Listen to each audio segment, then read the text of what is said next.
De volta com a Educadora em Entrevista, hoje aqui na companhia da Lívia, que é psicóloga, pedagoga, doula e também consultora de amamentação e sono infantil. Lívia, gratidão pela participação conosco. Obrigada pelo convite. Lívia, vamos falar de um tema, né, difícil, que é a depressão pós-parto, mas que está muito mais na rotina do que as pessoas imaginam, né? Então eu queria começar falando sobre, né, o que seria considerado uma depressão pós-parto. Tá. Hoje a gente pode já identificar uma depressão já até na gestação, né? Tem mulheres que já começam a apresentar sintomas já na gestação e com o parto, né, o pós-parto, isso fica muito mais evidente. É importante a gente separar que tem o chamado baby blues, que também é aquela tristeza, aquela melancolia, né? Só que ele tem uma duração menor, até 2 semanas, e ele é menos intenso, né? A depressão pós-parto, ela vai se arrastar aí por meses, né? E vai atrapalhar muito a questão do autocuidado da mãe, o cuidado com o bebê, a questão de tristeza, choro, muitas vezes intenso, pode atrapalhar o sono, né? Muita insônia ou até dormir demais, sempre os opostos, né? Também a alimentação. Pode ser que também tenha essa questão de um excesso, né, por conta de uma ansiedade, ou até a questão de não se alimentar bem. E é uma coisa que a gente precisa ficar atento, né? Muitas vezes essa mãe ela não tem apoio, ela não tem quem legitime, né? Que fale para ela, que realmente ofereça um cuidado para ela poder também se olhar e se cuidar. E uma coisa que as pessoas dizem pouco, né? Você tem um impacto físico muito grande na gestação, né? Altera a questão hormonal, enfim, a química corporal. Então também é um dado físico. Sim. Não é uma coisa abstrata quando a gente fala em elementos que causam essa depressão. Sim, a questão mais a gente fala da queda hormonal, né? Porque são muitos hormônios na gestação. O baby blues é o que vai aparecer, né, diante desse primeiros sintomas, né, por conta da queda hormonal. Já a depressão pós-parto, ela vai ser algo que vai se arrastar mais aí por longos períodos. Apesar que o corpo da mulher ele demora muito, né? A gente fala do puerpério também, que né, tem gente que fala, dura 40 dias, que é o resguardo, mas enfim, tem mulheres que 2 anos, 3 anos ainda está vivenciando o puerpério, porque também tem uma questão de identidade, né? Que a mulher, quando nasce mãe, né, ela ainda não sabe quem ela é enquanto mãe, né? Eu falo que é uma construção diária, porque ela está gestante, aí no momento seguinte ela é mãe, né? Então, ela fica, né, eu falo que ela fica num limbo, né? Ela sabe que ela não é quem ela foi, mas também ela não sabe quem ela vai vir a ser, né? Então, a questão de identidade também, e fora a sobrecarga, né? A exaustão, a sobrecarga mental, física, e da dinâmica de cuidados, que na maioria das vezes fica só para a mulher, sem ter, às vezes, alguém para dividir. E a gente teve, infelizmente, né, divulgação na mídia de um óbito, né, de um bebê, né, uma criança de 2 meses, né, em função de uma questão de depressão pós-parto com a mãe. É lógico que isso é um caso extremo, né? E, infelizmente, a temática volta à pauta quando a gente chega nos casos extremos. Mas também tem que se atentar que a gente está com vários casos que não chegam a esse extremo na rotina diariamente e não se fala, e não se percebe, e não se dá a atenção necessária, colocando cada vez mais, né, a gente fala em risco, né, as crianças, mas também em risco toda a vida dessa família que é destruída num caso extremo como esse. Luciane, eu falo que a gente tem várias camadas, né? É difícil você olhar em específico no caso sem a gente aprofundar, né? Então eu costumo falar assim que a gente olha primeiro para a nossa sociedade, a gente tem um recorte de gênero, né? A gente tem a questão da paternidade, que é difícil a gente ver, né, uma paternidade ativa que realmente executa ali as funções de que realmente é necessário. É porque a gente fala muito da questão legal, né? Ou seja, da ausência cartorial de um pai, né? mas a gente só pensa nesse volume que já é absurdo no Brasil. Mas além desse volume tem a ausência de, olha, estou lá no papel, mas não estou presente nesse processo, que é muito maior. Com certeza. O dia a dia de uma mulher no pós-parto e no puerpério é exaustivo, porque a maioria se encontra sozinha, isolada. Se tem um companheiro ou uma companheira, provavelmente trabalha. Mas falando com relação a gênero mesmo, a gente tem um recorte aí que a maioria, né, dos maridos, dos homens, né, tem uma dificuldade de se inserir nessa relação, né, de contribuir, o que causa essa exaustão, essa solidão. Muitas vezes a mulher não se sente à vontade até para contar, para falar dos sentimentos, e ainda tendo obrigações até da rotina da casa. Então, essa exaustão mental, essa exaustão física, a amamentação, e, enfim, ela acaba entrando nesse processo, né, depressivo, e muitas vezes não tem a quem recorrer. Eu vejo assim que saber o que ela está sentindo, eu acho que ela consegue se perceber. Mas eu vejo muito dificuldade de alguém para legitimar, né, para acolher e ouvir sem julgamento, e para entender que realmente essa pessoa precisa de ajuda. Então ela fica ali vivendo e sofrendo naquilo e sem ter para quem contar ou para quem realmente que consiga entender. Uhum. Também muitas vezes, né, a gente acaba imaginando ou percebendo esse processo da estrutura de apoio mesmo, porque também é silencioso, né? Então quem teria que estar à volta e perceber, como a gente falou, já não está, né? Então também entender isso, que não é um diagnóstico fácil mesmo para os profissionais, mas para que as pessoas que estão à volta se atentem e falem, não, olha, vamos procurar alguém, vamos ter uma orientação, isso é fundamental. Eu acho que assim, rede de apoio é fundamental, mas eu costumo falar assim, rede de apoio é ativa, mas que vai apoiar e ajudar naquilo que a mãe precisa, né? Porque eu vejo muita rede de apoio que quer fazer o que elas querem, né? Então a mãe está precisando de uma coisa, mas eu vou fazer outra. Então muitas vezes essa rede de apoio ela pode até existir, mas ela não é efetiva, né? Então aí não adianta. Complica mais do que ajuda. Exatamente. Então assim, uma rede de apoio efetiva que possa ter um olhar assim para o cuidado e legitimar realmente o que a mulher está sentindo. Eu acho que é isso que falta, porque a partir do momento que ela consegue legitimar, ela consegue falar, ela consegue se expressar. E aí, então, encaminhar, que seja até o obstetra que está fazendo o acompanhamento ali no pós-parto imediato, que seja também o pediatra, né, que está acompanhando a criança, que consiga também fazer essa avaliação e o encaminhamento, ou então um psicólogo, ou até mesmo direto ao psiquiatra, para poder fazer essa avaliação e esse acolhimento, que é muito importante. E a Jaqueline, né, a gente tocou no tema dos sinais, né, mas ela retoma isso, não é? Com essa rotina agitada, né, com o volume de atividades que as pessoas têm, como ficar atento a esses sinais que muitas vezes são sutis? Eu acho que a gente pode pensar nos principais, a questão da exaustão. Mesmo a mulher conseguindo dormir, descansar, aquela exaustão mental, tanto física, a tristeza profunda, que mesmo a gente acha que ter um bebê é sinônimo de alegria, né? Mas muitas vezes é motivo de tristeza para algumas mães que estão passando por esse momento, né? Então, uma tristeza profunda que muitas vezes também é difícil de falar, né? Porque você acabou de ganhar um bebê, como é que você está triste? Então, tem muito julgamento, né? E a sociedade rotula como se que você tem que ter feliz. Tem que amar naquele momento, tem que ser feliz. A pessoa fica na rede social vendo a influencer, a fulana Beltrana que acabou de ter filho, que é tudo lindo, maravilhoso. Exato. Choro também excessivo, muitas vezes sem motivo aparente. Alterações no sono, alterações na alimentação.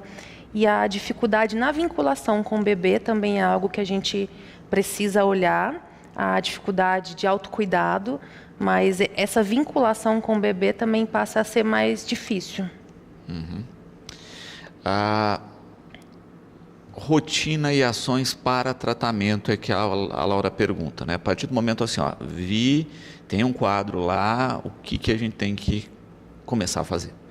Eu acho que no primeiro momento é buscar ajuda de profissional, né? Então, buscar psicoterapia com psicólogo, buscar um psiquiatra para uma avaliação também. Em alguns casos é necessário entrar com uma medicação, né? Como auxílio. E também eu falo que não adianta tomar medicação, fazer terapia, se a dinâmica da casa não favorece, né? Então eu vou precisar muitas vezes de ajuda. Eu falo muito da rotina da casa, né? Então essa casa ela precisa ter roupa limpa, casa limpa, comida. Então esses afazeres eles precisam ser divididos, né, com essa rede de apoio também, porque essa mãe ela está por conta desse bebê, né? Avaliar como é que está essa interação, esse vínculo, se ele está acontecendo, se está difícil, porque daí precisa ter um apoio mais de perto. E sempre alguém por perto. Eu acho que o principal, quando eu falo de rede de apoio efetiva, é alguém que consiga acolher sem julgar, para a mulher poder ter um espaço de escuta, de fala. E leva-se tempo, né? Também tem que se entender isso. Não é uma coisa que se resolve num passe de mágica, porque também não foi instalado no passe de mágica. É importante a gente falar porque a depressão pós-parto ela tem fatores, muitos fatores, né? Então é multifatorial. A gente tem a questão dos hormônios, como a gente falou, a gente tem a questão da personalidade, pode ser que ela já vivenciou, né, alguns traços depressivos antes ou já teve depressão também. A gente precisa falar da questão social, né? A gente falou também a questão de gênero. Então tem várias camadas, né, para a gente poder compreender também de onde vem. Perfeito. Rogério colocando uma questão também interessante aqui, que é prevenção. Existem ferramentas de prevenção?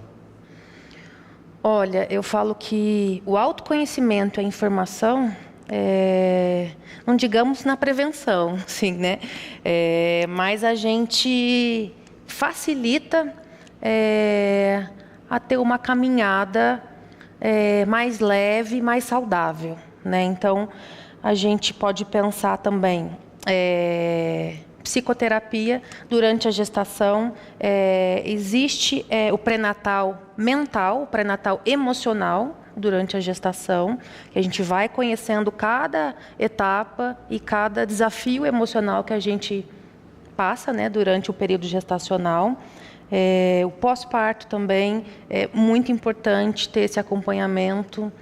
E pensar também assim, quando você decide, né, que pretende ter um filho, ou até mesmo, né, se não decidiu e aconteceu, atrás de informação, tanto de parto, quanto de amamentação, e ter uma pessoa parceira junto, porque eu acho que o que também vai fazer toda a diferença é quem vai estar ao teu lado nessa caminhada, com quem você vai dividir, né, essa parentalidade, que eu acho que vai fazer toda a diferença. E a Rose perguntando a respeito de pré-natal, não é? Da importância para esse processo, e se fala em pré-natal com rotina a respeito dessa questão.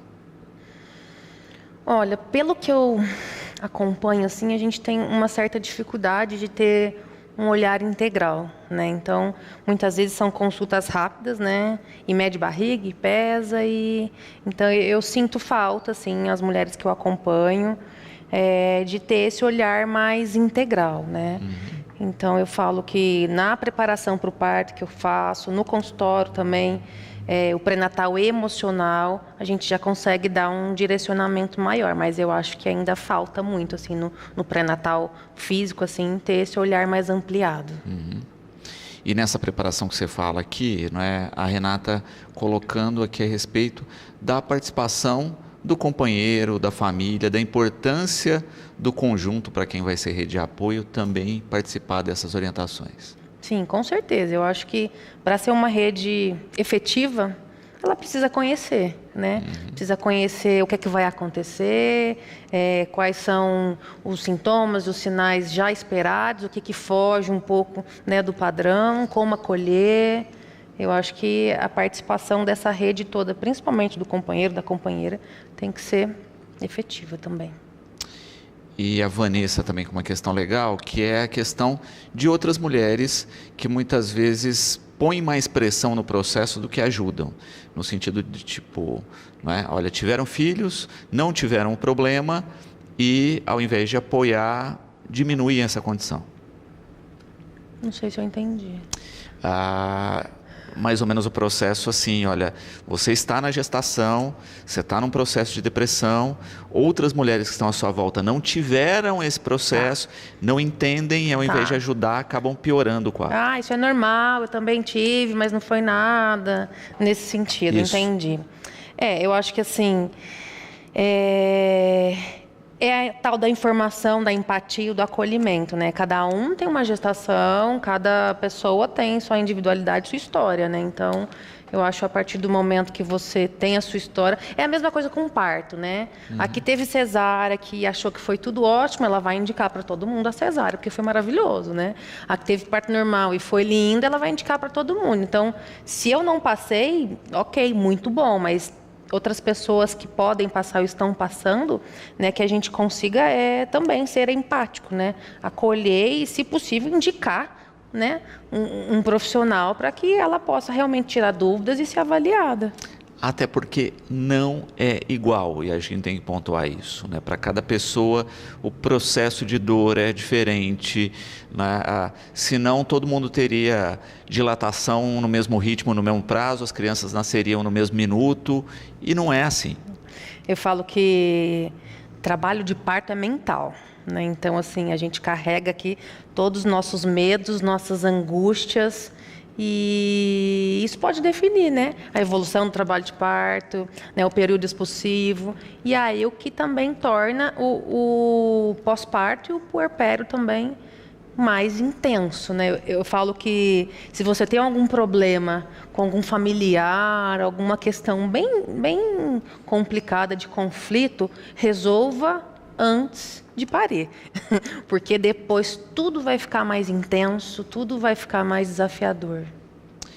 Michele, com uma questão também interessante. A mulher pode ter tido uma gestação sem nenhum problema, sem nenhuma intercorrência, e em outra ter depressão? Sim, porque é outra construção de outro ser, né? Então, assim, é outro momento da vida dela, outras histórias já aconteceram, né? Até dividir essas duas gestações, então pode ser. Não, aí que tá, também não é regra, né? E às vezes tem essa pressão própria, né? Olha, eu não tive isso em outra gestação, por que eu estou sentindo agora? Mas se você já teve numa primeira e já tem sinais, né? É bom ficar alerta, porque pode ser que apareça, né, num outro momento também. Perfeito. Já se tem aí um indicial de possibilidade. Sim. E puxando aqui, né, um assunto dentro do tema, a gente também está, né, já se acostumando a falar dos meses e das cores, né, relacionadas a questões ligadas à saúde. Esse mês não é diferente, né? Queria que você falasse um pouquinho de uma das datas aí de uma das ações de sensibilização. A gente tem mês de maio, que é o mês de maio Furta-Cor, que é o mês da visibilidade da saúde mental materna, né? Então, é uma luta mesmo que é recente, mas assim, que a gente precisa olhar de forma urgente, né? Porque a saúde mental materna, ela precisa ser olhada e precisa ser cuidada, precisa ser acolhida. Então, agora no mês de maio, convido até parcerias, né? Porque é sempre muito difícil. Eu falo que eu acabo sempre tendo uma caminhada mais solitária, mas nós vamos fazer algumas ações, né? Ainda estou planejando, mas nós vamos ter reiki para as mães, nós vamos ter chá de bênçãos coletivo com a Dani pintando barrigas. E demais rodas de conversa também com pais sobre a influência da paternidade, né, na saúde mental materna, e também falar dos desdobramentos, né, uma mãe saudável, qual que é o desdobramento que tem no desenvolvimento do filho, né? Então, as crianças hoje, a gente pode fazer essa relação, né? Uma mãe com uma saúde mental, né, boa, saudável, né, e como que isso atinge também o desenvolvimento das crianças, né? Então, quem puder também tem um pessoal que já faz esse trabalho do Maio Furtacor, desenvolver ações para a gente trazer mais visibilidade, para realmente a gente conseguir olhar para essa pauta com mais urgência. Perfeito. E é bacana, né, que justamente isso, né, trabalha-se uma gama de assuntos, né, dentro da temática, e a recorrência todo ano eu acho interessante também é isso, né? Às vezes não cabe todos os assuntos esse ano, retoma outros, potencializa um, né, e assim por diante. O interessante, eu falo, a gente tem o Maio Furtacor, mas o interessante é a gente fazer ações o ano todo, né? Porque é algo que não é só no mês de maio, né? Que a gente precisa promover e tentar, né, olhar para esse cuidado. Para quem quiser ter mais informações, Lívia, das ações, do projeto, qual o contato? Tem meu Instagram, que é Lívia Cezilo Psi, e lá tem o link do meu WhatsApp, que é o meu telefone, que é 16 988026845. Perfeito. Entrar lá fica mais fácil. Lívia Cezilo com 2 L's. Cezilo com 2 L's. Psi de psicóloga, PSI, né? Procurar, né? Qualquer dúvida, entra em contato. Estou à disposição. Gratidão imensa pelo papo, né? Eu espero que a gente volte a tratar do tema, né? E das outras questões ligadas o mais breve possível. Estou à disposição.